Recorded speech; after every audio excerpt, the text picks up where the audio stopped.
Good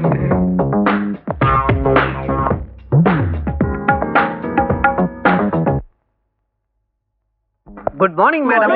good morning madam. Morning. என்ன பாக்குறதுக்கு நாளுக்கு நாள் கூட்டம் அதிகமாயிட்டே இருக்குல்ல? நீங்க ஒண்ணும் கவலைப்படாதீங்க. நாகரிகம் எந்த அளவுக்கு மேல போயிட்டு இருக்குன்னு தெரியாத பட்டிக்காட்டு பசங்க. நாளைக்கே ஒரு செக்யூரிட்டியை போட்டு ஒரு பய கூட இங்க நிக்காம நான் பாத்துக்கிறேன். கூட்டம் கூட கூடத்தான் எதுக்குமே மரியாதை. இந்த கூட்டம் இன்னும் அதிகமாறதுக்கு ஏதாவது வழி இருக்கான்னு பாருங்க. என்னது கூட்டத்தை கண்டு கூச்சப்படுறாங்களோன்னு நினைச்சேன். கூட்டத்தை அதிகப்படுத்துங்கன்னு சொல்லிட்டு போறாங்க.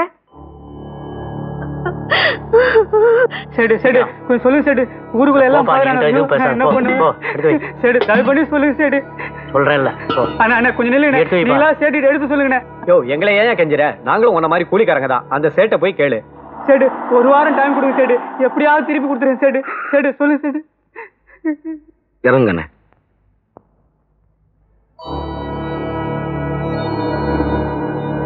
பழனிசாமி என்னாச்சு ஜீவா? இந்த சேட்டுக்கிட்ட 25,000 ரூபாய் கடன் வாங்கியிருந்தேன். சொன்ன தேதியில திருப்பி கட்ட முடியல. 6 மாசமா வட்டி கூட கட்டல பழனிசாமி. சஜ்ஜு அந்த வட்டியை தள்ளுபடி பண்ணுங்க. 25,000 ரூபாய் நான் கொடுத்துறேன். என்ன பழனிசாமி 6 மாச வட்டியை தள்ளுபடி பண்ண சொல்றியே? வட்டிக்காகத்தானே இந்த தொழிலை செய்யறோம். இது தீர்க்க முடியாத பிரச்சனையா இருக்கு. இதுக்கு நான் ஒரு தீர்ப்பு சொல்றேன். சேட்டு நீ வட்டியில ஒரு பைசா கூட கம்மி பண்ணாத. ஜீவா நீ உடனே 6 மாசம் வட்டியும் கொடுத்து அது கூட சேர்த்து இன்னும் ஒரு 6 மாசம் வட்டியும் கொடுத்துரு. சேட்டு முதல் 25,000 ரூபாய் தள்ளுபடி பண்ணிடுவார். ஏன்னா அவருக்கு வட்டி தான் முக்கியம்.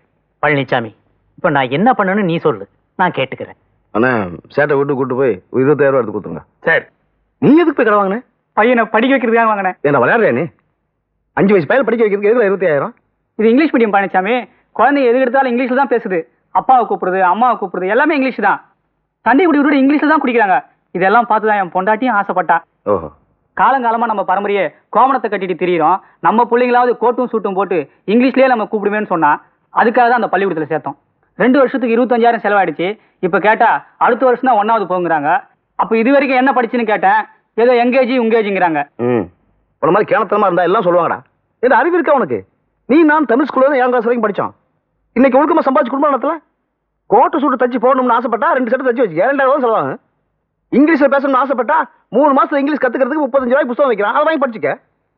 அதை விட்டு கொள்ளையடிக்கிற ஸ்கூல்ல போய் என்ன குழந்தைய சேர்த்த? யார் தான் ஸ்கூல் நடத்துறது? புஷ்பா நர்சரி ஸ்கூல்னு ஒரு பொண்ணு நடத்துது பழனிசாமி. உங்களுக்கு எத்தனை தடவை சொல்லிருக்கேன் உங்க குழந்தைங்க இங்கிலீஷ் ஸ்கூல்ல படிக்கணும்னா இந்த மாதிரி கோமணம் எல்லாம் கட்டிட்டு வரக்கூடாதுன்னு. இது கூட இல்லைன்னா நல்லா இருக்காதுமா.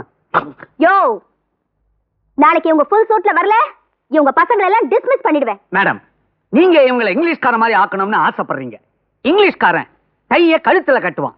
நம்ம இந்தியன்ஸ் இடுப்புல கட்டுவாங்க. Indian cowboys. திருந்துங்க ஐயா. சூட்டு தைக்கணும்னா 4,000 5,000 ஆகுன்னு சொல்றாங்கம்மா. 4,000 5,000 எல்லாம் ஒரு பணமா? ஆளுக்கு ஒரு 4 செட் தச்சுக்கோங்க போங்கயா. போங்கய்யா. மேடம் 4,000 ரூபாய் 5,000 ரூபாய் எல்லாம் ஒரு பணமானு கேட்டீங்களே, நியாயமான கேள்வி. இந்த 4,000 ரூபாய் 5,000 ரூபாயை வச்சுக்கிட்டு இந்த காலத்துல ஒண்ணுமே செய்ய முடியாது. அதனால டீச்சர்ஸ் சம்பளத்தை 750 ரூபாயிலேருந்து ஒரு 1000 ரூபாய் ஆக்கிட்டீங்கன்னா பொருளாதார பிரச்சனையை ஓரளவு சரி பண்ணிக்கலாம். வாட் 750 பத்தாதா? 600 ரூபாயில குடும்பம் நடத்திட்டு 150 ரூபாயை மிச்சம் பிடிங்க.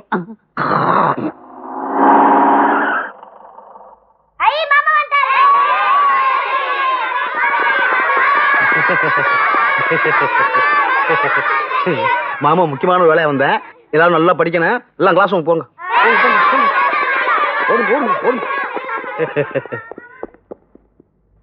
நீதான் ஸ்கூல் நடத்துறியா? அத பத்தி கேட்க நீ யாரு மேன்? Who are you? பச்சைக்கொடி பழனிசாமி. இங்க பார், கல்வி கத்துக் கொடுக்கறதுங்கிறது பெரிய புண்ணியம். அதை ஒரு சேவையா நினைச்சு செய்யறவங்க தான் பள்ளிக்கூடம் எல்லாம் வச்சு நடத்தணும். 3,000 ஆனா 10,000 கொள்ளையடிக்கணும்னா ஓப்பனா போய் கந்துவட்டி கடை வச்சு நடத்து. இல்ல ஃபைனான்ஸ் கம்பெனி பேரை வச்சுக்கிட்டு ஊரெல்லாம் வசூல் பண்ணிட்டு ஓடிடு. அதை விட்டுவிட்டு பள்ளிக்கூடம்ங்கிற பேர்ல ஏன் கொள்ளையடிக்கிறீங்க? Who the hell are you to come and talk to me like this? How dare you enter my school premises and talk to me? What do you think of yourself? How dare he enters my school premises and charge at me? What does he think of himself? நீ இப்ப பேசுனிய எல்லாமே எனக்கு புரியும். ஆளை பார்த்து படிக்காத மட்டும் இடம் போட்டுறாத. நாங்களும் இங்கிலீஷ்லாம் படிச்சவங்க தான். மதர்னா அம்மா, ஃபாதர்னா அப்பா, பிக் ஃபாதர்னா பெரியப்பா, ஸ்மால் ஃபாதர்னா சித்தப்பா. இந்த இங்கிலீஷ் போதுமா என்ன எடுத்து விடணுமா? யோ நீ காலம் காலமா வேட்டி கட்டிக்கிட்டு தெரியற. இந்த குழந்தைங்களாவது நாளைக்கு நாகரிகமா கோட் சூட் போட்டுட்டு இங்கிலீஷ்கார மாதிரி ஸ்டைலா வர வேணா? இந்த கதையெல்லாம் இங்க வேண்டாங்கன்னு இடுப்புல வெறும் வேட்டி சுத்தி இருந்தவனா இந்தியாவுக்கு சொந்தம் வாங்கி கொடுத்தான். அதை பத்தி எல்லாம் பேச ஆரம்பிச்சா நிறைய பேச வேண்டியிருக்கேன். ஆனா என் அளவுக்கு அறிவு வாங்கினோட தான் அதெல்லாம் பேச முடியும். ஓ லெவலுக்கு இப்ப சொல்றேன் கேட்டுக்க. 650 ரூபாய்க்கு கிடுக வாங்கிட்டு 750 ரூபாய்க்கு மூங்கில வாங்கிட்டு 4 குடிசையை போட்டுக்கிட்டு நர்சரி ஸ்கூல் வச்சுக்கிட்டு அதுக்கு 1000 கொடு இதுக்கு 1000 கொடு கேட்டுக்கிட்டு இருக்கீங்களே, இருக்கிறவங்க இழிச்சா நினைச்சுக்கிட்டீங்களா? இங்கிலீஷ்ல படிச்சா தான் படிப்பு வருமா? கோட்டு சூட்டு போட்டா தான் அறிவு வருமா? காமராஜரும் கக்கன்ஜியும் இந்த நாட்டுக்கு நல்லது பண்ணாங்களா? இங்கிலீஷ் மீடியத்தில் படிச்சுட்டா பண்ணாங்க? இல்ல புரட்சி தலைவர் எம்ஜிஆரும் கலைஞர் இந்த நாட்டை ஆண்டாங்களே, இங்கிலீஷ் மீடியம் படிச்சு ஆண்டாங்க? அதெல்லாம் நிறுத்த சும்மா. ஆயிரக்கணக்கான டொனேஷன் கொடுத்தா தான் குழந்தைங்களை படிக்க வைக்க முடியுமா? ஏழை குழந்தைகளை எப்படி படிக்க வைக்கிறது? அப்ப பணக்காரங்க மட்டும் தான் படிக்கணுமா? உனக்கு 2 நாள் டைம் கொடுக்குறேன். இந்த 2 நாளைக்குள்ள ஊர் ஜனங்கள்ட்ட கொள்ளையடிச்சதெல்லாம் திருப்பி கொடுத்தணும், அல்லது இடத்த காலி பண்ணிடணும். இல்ல நான் கொஞ்சம் விவரம் கட்டவன், பின்னாடி என்ன வரும்லாம் யோசிக்க மாட்டேன், அடி பின்னிடுவேன். இவ யார் என்ன மிரட்டுறதுக்கு? அதானே அடி பின்னிடுவேங்கறா. அவன் பின்னியே விடுவாம்மா. நான் யாருன்னு காட்டுறேன். நீங்க காட்டியே தீரணும். dirty village nasty fellows. நான் அப்பவே சொன்னேன்ல இது சரிப்பட்டு வராதுன்னு. ஒரு வாரத்துக்குள்ள ஸ்கூல்ல தர்மச்சத்திரம் ஆக்க சொல்றான், இல்லனா அடி பின்னிடுவானா. எவம்மா உன்னை பார்த்து அப்படி சொன்னா? எவனோ காட்டாம்பா, பழனிசாமியா. ஏன் வண்டியில நிக்குது? நம்ம பச்சைக்கொடி பழனிசாமி என்ன நடு ரோட்ல கொடியை பிடிச்சிட்டு உட்கார்ந்துட்டு இருக்கு. என்ன பிரச்சனைன்னு சொல்ல மாட்டேங்குது.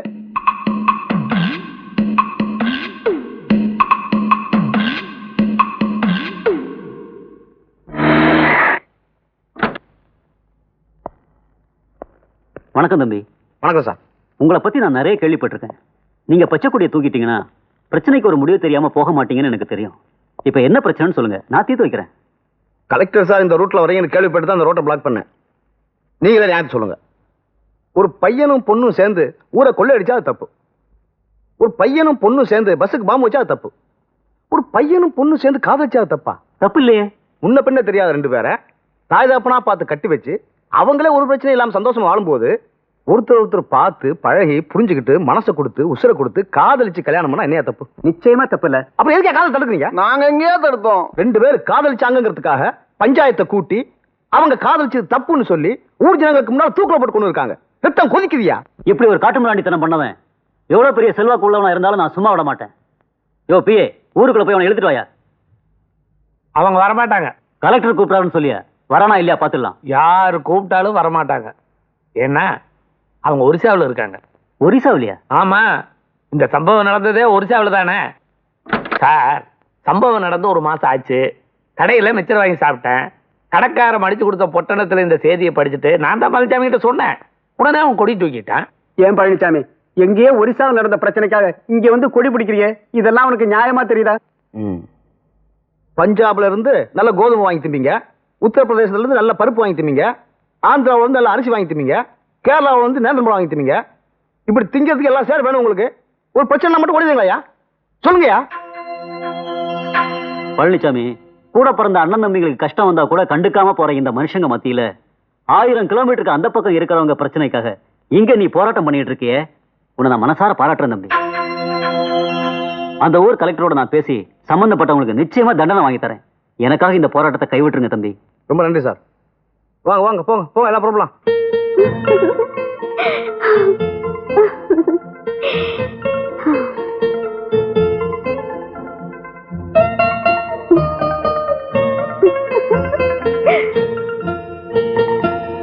என்னடி கற்பனையில மிதக்குற? இல்ல, பழனிசாமி பத்தி நினைச்சு பார்த்தேன். ஆள் கேளைய மாதிரி இருந்தாலும் மத்தவங்களுக்கு உதவி பண்ணுங்கிற மனசு இருக்கு. நல்ல டைப் தான். ஸ்கூல் விட்டவன பசங்களை அனுப்பிச்சிட்டு என்ன பார்த்துட்டு போங்க. கொடுத்த டைம் முடிஞ்சு போச்சு. எங்க உங்க முதலாளியம்மா?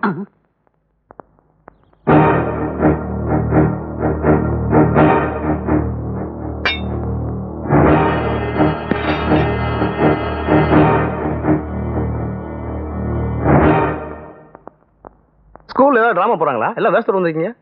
உன்னை க்ளோஸ் பண்ண வந்திருக்கோம். அட, நமக்குள்ள என்ன விரோதமா? நீயும் தொழிலாளி, நானும் தொழிலாளி. எவனோ ஒரு பணக்காரன் ஏன் வருவானா? என்ன நடந்தது தெரியாம என்ன அடிக்க வரீங்களே? அடிக்கிறதா எங்க தொழில? ஓஹோ, அப்ப அடிச்சே தெரிஞ்சுங்கிற. சரி, இங்க வச்சுதான் நம்ம குழந்தைங்க படிக்கிறதுக்கு அடைஞ்சலா இருக்கேன். நம்ம அந்த பக்கம் போயிடுவோம். வாங்க வாங்க வாங்க. அடிக்கிறதுக்கு முன்னாடி ஓடுறா.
யாரையா நீங்களாம்? நான் பாக்ஸிங்ல எக்ஸ்பர்ட் மேடம். நான் கராத்தேல எக்ஸ்பர்ட் மேடம். நான் கலரில எக்ஸ்பர்ட் மேடம். நான் குஷ்புல எக்ஸ்பர்ட் மேடம். முண்டா, குஷ்பு இல்ல குங்ஃபு. இங்க எதுக்கு வந்தீங்க? பழனிசாமியை க்ளோஸ் பண்ண உங்க அப்பா தான் மேடம் எங்களை அனுப்பிச்சாரு. க்ளோஸ் பண்ணிட்டீங்களா? நாங்களும் என்னென்னமோ அடியெல்லாம் அடிச்சு பார்த்தோம் மேடம். அவன் நாட்டடி காட்டடி அடிக்கிறான் மேடம். போங்கயா. நீ யாரையா? வர்மடி கொடுக்குறவன். அவன் தர்மாடி கொடுத்தானா? இப்படியே போகாத, இவன் கண்ணையா குத்திர போறேன். நீங்க எங்கே இருங்க, நான் தனியா கவனிச்சுட்டு வரேன். யோ சாரியா, எனக்கு தெரியாம எங்க அப்பா இவங்களை அனுப்பிச்சிட்டாரு. நீ என்ன தப்பா எடுத்துக்காத ப்ளீஸ். உன் மனசை புரிஞ்சுக்கிட்டேன், என் மனசை கொடுத்துட்டேன். இப்ப எதுக்கு இந்த டிராமா பண்ற? டிராமா இல்லையா, மனசார உன்னை கட்டிக்கணும்னு ஆசைப்படுறேன். மனசை திறந்து காட்டட்டுமா? ஓகே. ஐயோ, ஏய் என்னங்க என்னங்க, என்ன இது புலி மாதிரி பாஞ்சு வர்றவன் இந்த ஓட்டம் ஓடுறான்? ஏன் மேடம், எந்த வர்ம அடிக்கும் மசியாத பார்ட்டி இப்படி மிரண்டு ஓடுதே? நீங்க என்ன கொடுத்தீங்க? இப்படி வாங்க. பயக்கிட்டேன். அப்படின்னா எதிர்காலத்துல அவர்தான் எங்க முதலாளியா? சம்பள உயர்வு அவர்கிட்டயே கேட்டுக்கலாமா? சம்பளத்தை 1000 ஆக்க சொன்னீங்கல்ல, அவர் 2000 கொடுக்க சொல்லிட்டாரு. அப்படின்னா ஸ்கூலோட செட்டப்பே மாற போகுதா? ஆமா, இனிமே யார்கிட்டயும் ஃபீஸ் வாங்க கூடாது. இது வரைக்கும் வாங்கின ஃபீஸ் எல்லாம் திருப்பி கொடுத்துடணும். அப்புறம் இலவசமா சத்துணவு. With 2 exact. எஸ், இலவசமா ஸ்கூல் யூனிஃபார்ம் வருஷத்துக்கு 2 முறை. ஒழுங்கா ஸ்கூலுக்கு வர பிள்ளைங்களுக்கு ஊக்க போனஸ் கமர்கட்டோட சேர்த்து. ஓ, அந்த லெவலுக்கு வந்துருச்சா? அப்ப பொங்கலுக்கு 2 கரும்பும், தீபாவளிக்கு கொஞ்சம் நல்லெண்ணையும் கொடுத்துரும். இதெல்லாம் உங்ககிட்ட ஏன் சொல்ல தெரியுமா? அதையும் நீங்களே சொல்லிடுங்க. நீங்க அவரை தனியா போய் பார்த்து, மேடம் இதெல்லாம் உங்களுக்காக தான் செஞ்சிருக்காங்கன்னு ஒரு இது அதுன்னு அதெல்லாம் சொல்லி அவருக்கு என் மேல ஒரு இது வர மாதிரி நீங்க தான் ஏற்பாடு பண்ணணும். மேடம், நான் ஒரு வாத்தியார், உங்க மேல ஒரு இது வரா மாதிரி நான் அது பண்ணினா அது வேற ஒரு இது மாதிரி ஆயிடும். அதனால வேஸ்ட். நானே ஸ்ட்ரெயிட்டா டீல் பண்ணிக்கிறேன். ஏய், மீன் கடிக்குதுடி. ஆம்பளை மீனா இருக்கும், கடிக்குது, கடிக்க மாட்டோம்.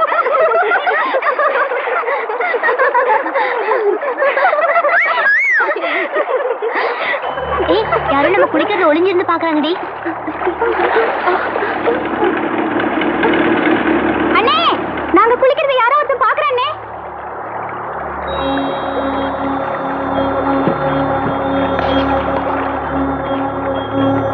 ஏய் வாடாங்க.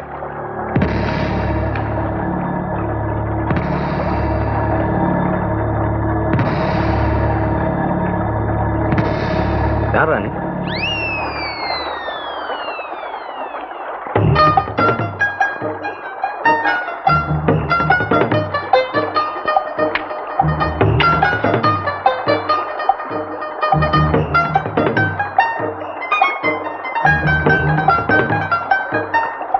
மாயாண்டி. பொண்ணு குளிக்கிற இடத்துல என்ன வேடிக்கை பாக்குற? அதுல ஒரு சுகம்தான். உனக்கு அதெல்லாம் எங்க புரிய போகுது? நீ டிராக்டர் ஓட்டிக்கிட்டு நிலத்தை உழுதுகிட்டே இரு. என்ன திமிர்றான்?